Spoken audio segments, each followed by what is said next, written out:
As the saying goes, revenge is a dish that is best served cold, and for the Detroit Lions, the only thing they have on their collective minds this week is to get revenge on the Seattle Seahawks. Stay tuned, everybody. We're going to talk about it. What are we? What makes us what we are and what we're going to be? It's grit. It's what we started with last year, guys. It doesn't matter if you have one ass cheek and three toes. I will beat your ass. Can definitely compete with the big dogs. 10-5 end zone touchdown Detroit Lions. You guys are unbelievable, man. I'm telling you. We are driven by Detroit. Hello, Detroit Lions fans, and welcome on back to yet another episode of MCM Motor City Mania. I'm your host, David T. Pike, and as always, we're diving on in. My friends, I'm going to tell you this right now. This is a very interesting week. It's also a very special week.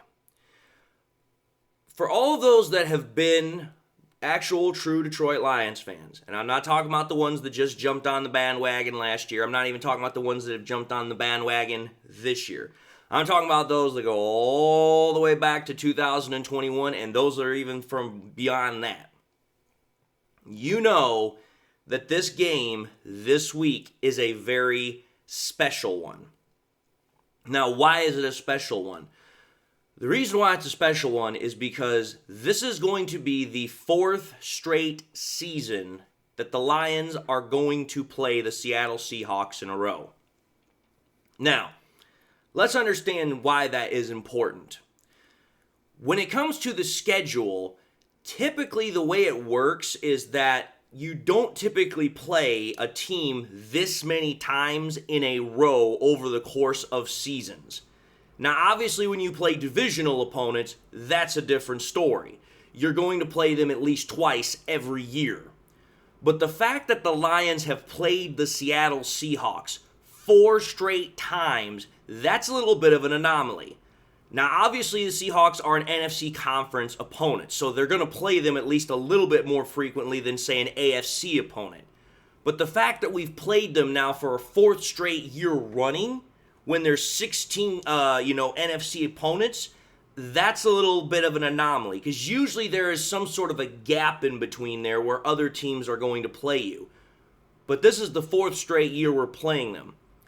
And the reason why this particular game is so important is because the last 3 times the Lions have played the Seahawks, we've lost to them each time. Now, I don't like going back down memory lane, but for the purposes of this episode, I must. In 2021, we played the Seahawks towards the end of the year. That was the last year that Russell Wilson was with them. We lost that game 51-29. That was the game that Tim Boyle was in at quarterback. Obviously, that's part of the reason why the score was the way it was. Then in 2022, I believe it was, the 4th game of the season. That was the game where we lost to the Seahawks 48-45. That was a very ridiculously crazy game. And then last year, I believe it was week 2, when we went to overtime against the Seattle Seahawks, and we lost to them 37-31. So, rather interesting history right there. Now, apart from 2021, the last 2 games that the Lions have played against the Seattle Seahawks, they've been absolute offensive explosions in which the Lions were literally this damn close to coming away with the victory. And I'm going to say this, because of the fact that we were that close, and I'm going to say this, not only were we that close, but I believe that the Lions should have won both of those games. And that's what makes those games that particularly exasperating, is that we should have won those games. Now, if we want to think about why those games were lost in particular, I would say there were 3 main components as to what led the Lions to losing those games. Most of those reasons people already probably know off the top of their heads. You obviously had some sketchy coaching decisions. Obviously, Dan Campbell was still figuring himself out as a head coach for some of those. Then on top of that, Ben Johnson was learning himself a little bit as an offensive coordinator. So there were some decisions that might not have been the best at the time. Then on top of that, we also had some turnovers in those games, whether it was fumbles, whether it was interceptions, does not matter. Those also helped losing to the Seattle Seahawks when we should have won those games. But I'm going to say this right now. I think more than anything, the reason why the Lions lost those games was because of the horrendous defenses that we had over the last couple of years. And I'm going to say this, when it comes to that, that particular, part of this whole conversation, when I'm talking a horrendous defense, I'm talking especially the pass defense. Because let's think about this, folks. Again, I go back and I recheck everything as best I can before I get on these, podcasts and let you know what's going on here. Because when I bring these painful pieces of evidence, I'm not bringing them up just to torment us. There's actually a purpose. But the purpose is to rather show the contrast, if you will, between then versus now. Let's talk about the defense here. Again, the Lions' defense so far has been absolutely stupendous. It's been wonderful. It has been such a vast improvement to anything we've seen over the last 3 years. But if we go back to the 2 games we played against the Seattle Seahawks, you're going to get a very, very clear picture about how bad our defense was in those games. Let's go back to the 2022 game, the one where we lost 48-45. In that game, I'm going to put the stats up on the screen. What you're going to see is our defense could not stop the Seattle Seahawks for nothing. That game, the Seahawks had over 550 total yards, over 300 plus yards of passing, over 230 rushing yards. Their rushing average was 7 a pop. Their passing average was 10.7 a pop. Their conversion on third down was at 75%, and their red zone percentage conversion was 75%. And in that game, Geno Smith just absolutely had himself a career day. He finished the game with 130 plus passer rating. That right there ought to tell you just how bad our defense was, because across the board, we could not stop the Seahawks. We couldn't stop them in the pass game. We couldn't stop them in the ground game.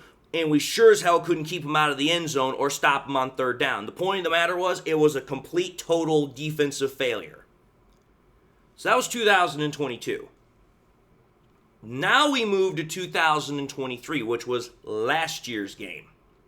Now that game, the defense performed better. Obviously, as you're going to see on the screen as I put the numbers up here again, the total yards are less. The passing yards, however, are almost damn near the same. The passing completion percentage from the game prior to the year to that one is about the same. The passing average is a little bit lower, but the pass rating, again, pretty much in the same ballpark. But the main difference is that the rush yards are significantly less, and so is the rush average. But again, when we start talking about the conversion percent, even though the third down percentage is less, it's still very high. They were converting on fourth down, and in the red zone, they were still converting at a very high rate at 80%. So, okay, we have those numbers. That's our baseline. Obviously, as I just pointed out very meticulously, the reason I believe the defense was so particularly bad and not able to stop the Seahawks the last couple of years especially, was because our passing defense was so bad. It was miserable. But as we already know, the jump in the rush defense from 2022 to 2023 was night and day difference. But I'm going to say this. While the rush defense got better, that was not enough. Obviously, we needed the pass defense to also come along a lot better than what it was last year, and that did not happen. So that's what happened the last 2 years. And just to kind of put this in perspective, how also bad it was in comparison, the last 2 times we've played the Seattle Seahawks, we've had a collective of 1 sack against Geno Smith. 1 over 2 years. That's a bit of a problem.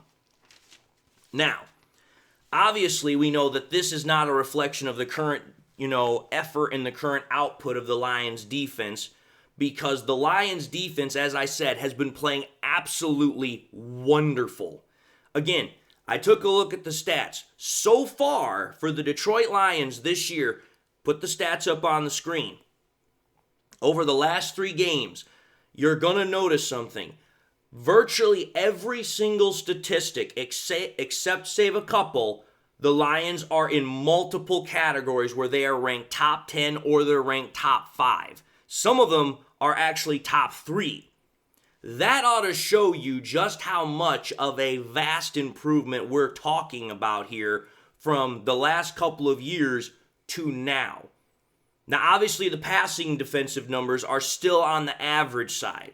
But compared to where we were last year, I will take that. Because last year, we couldn't stop a fart in church in comparison to where we are right now.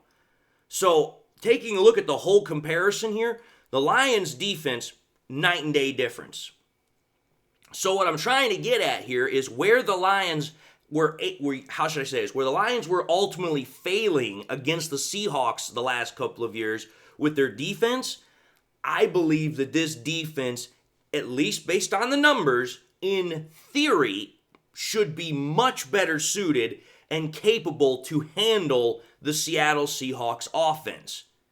Now, obviously, there's more that goes into that than just the numbers, and I'm going to get more into that as the week goes by, but I'm trying to give you guys a baseline to kind of work with here. So, that's talking about the defense. And like I said, the defense, at least looking at the numbers, looks like it's ready to take on the Seattle Seahawks offense. But what about the reverse? What about our offense? Is it ready to take on the Seattle Seahawks defense? Well, again, let's compare and contrast the past to the present. We already know that the last 2 games that the Lions have played against the Seattle Seahawks, our offense was an absolute damn juggernaut. I mean, for crying out loud. You score 31 points last year, and then the year prior to that, you score 45. In the last 2 outings against the Seahawks, our offense has scored over 70 points against said Seattle Seahawks defense. So, okay, we've seen our offense do its job very well. However, though, I know that a lot of Lions fans know this. Our offense as of late has been a little slow out of the gate. It's not the same as what it's been in the past. And I know that for a lot of Lions fans, that's going to be their main focus going into this game is, can the offense actually, kind of get going hot and actually stay hot? But let me kind of give you guys some assurance here. Rather than talking about the past offensive performances, because we already know the offense did well, let's understand what has happened recently with the Lions offense right now. Everyone's going to want to talk about how, the offense has not been able to sustain drives or do stuff in the third quarter and the fourth quarter. Or the fact that, we take a slumber party and we wait until the last damn drive to finally wake up. And you know what? All of those things are true. But if we go to the Cardinals game that we just played, the Lions offense in the very first half looked like it had completely recaptured its original form from times past. And not only had it recaptured that form, but it was playing as well as we've ever seen it. Again, I've said that in the past, but when I actually took a look at the numbers, the evidence is ridiculously strong. Let's think about this. In the first half, against the freaking Cardinals, we scored all 20 of our points, okay? But take a look at the individual performances by our players. And what I'm talking about specifically is I'm going to talk about the running backs, and I'm going to talk about the quarterback, Jared Goff, and how they performed. When you first and foremost take a look at Jared Goff, in that first half, Jared Goff completed every single pass he threw. He was 12 for 12, 100%, did not miss a throw. He also had 136 yards, which meant he was throwing on average 11 plus yards a throw. Now, obviously, I know that's not what happened every single time. More other throws were longer than that, and it kind of averages out to that. But the point of the matter is that the offense was more often than not able to pick up first downs with Jared Goff's throws. So that tells me that Goff was not only throwing the ball well, but he was throwing the ball near or just beyond the sticks. That's good. And then finally, Goff finished that first half with 2 touchdowns, no interceptions, with a 153.5 passer rating. For all of you that don't know, the highest passer rating you can get is a 158.3. Jared Goff was damn near perfect in that first half. Other than the passer rating, he was perfect. So, okay, the passing game was absolutely on fire in the first half against the Cardinals. But then when you take a look at the rushing component, take a look at both Monty and Gibbs' numbers. They're about damn near identical. Monty had 10 rushes in that first half. Gibbs had 11. Both of them, 55 yards for Monty, 54 for Gibbs. Monty's average was 5.5 an average a rush. Gibbs was 4.9. Now, Monty had a rushing touchdown. Gibbs, on the other hand, as we already know from the hook and ladder, had a receiving touchdown. Okay, so Goff, damn near perfect. Monty and Gibbs, very efficient, very good on the ground, able to score for us. Then you take a look at how we were situationally. The Lions in that first half were 5 of 6 on third down conversion. That's 83.3%, folks. That's damn near awesomely perfect. That is well beyond the average. They were 2 for 2 on the red zone, so they were 100% in the red zone. And we only punted the ball 1 time in the first half. Like I said, that is about as perfect of a first half as you could possibly have from an offense. So, what I'm trying to get at here is I know a lot of Lions fans, they're worried about the offense in this game. But I'm telling you this, that first half ought to give you a lot of confidence because it tells me that, okay, the Lions offense is like, I'm telling you, I think it is right on the verge of having its 2024 breakout game. And the fact that the Lions just signed Tim Patrick to the official active roster, I think is going to be a huge reason why that's the case. And I'm saying that because if you watched my previous episode today, you know exactly where I'm going with that statement. But my whole point of the matter is, for the Lions, they can not only win this game, but I believe they can finally get that revenge they're looking for. Now, let me clarify this. I am not under any circumstances saying that the Lions are going to walk into this game and it be a cakewalk. Under no circumstances should any player or any fan take this game lightly. And obviously I know that the Lions players are not taking this lightly, nor would I think they would. But for us fans, we should look at this and be like, listen, the Seattle Seahawks, every single time we played them the last 2 times, we were a better team than them. And they still beat us. So this team, which has beat us 3 years running, 2 of those years, which were straight, actually at our home turf, this is a team that we have to respect. This is a team that has proven that they can beat us even when they are not, able to match up as well in terms of talent versus us. But the reason why this game is not only a game that's a personal matter for the Lions to win, it's also a strategic matter for them to win. Let's understand how important this game is to the Lions other than just getting a victory over the Seahawks who have beaten us the last 3 years running. Number 1, you win this game, you go into the bye 3-1, and you have now momentum going into the bye. That's crucial to have. That's number 1. Number 2, when you take that victory into the bye, you can then further build upon all the stuff that you've already done over the last 4 weeks. You can further fine-tune both units, and you're not dealing with that salty taste of a loss in the mouth. And then the final thing is that now you have this positive mindset. Now you're feeling good, and the players that are dealing with injuries that are banged up, they're nicked, they can also recuperate with a positive mindset. And again, that's all important to have when you're going into a bye week. And the reason why is because after the bye week, we have another revenge matchup. We have another grudge match taking on the Dallas Cowboys in Dallas, in which we're definitely going to want to kick their ass. But anyway, folks, I truly believe that this is a game that the Lions are fully focused on getting the job done because they know their history better than I do. They know what's gone on over the last 3 years. They want to get satisfaction. They want their revenge, and they want it for more than just the personal matter. They want it because of the strategic importance along with it.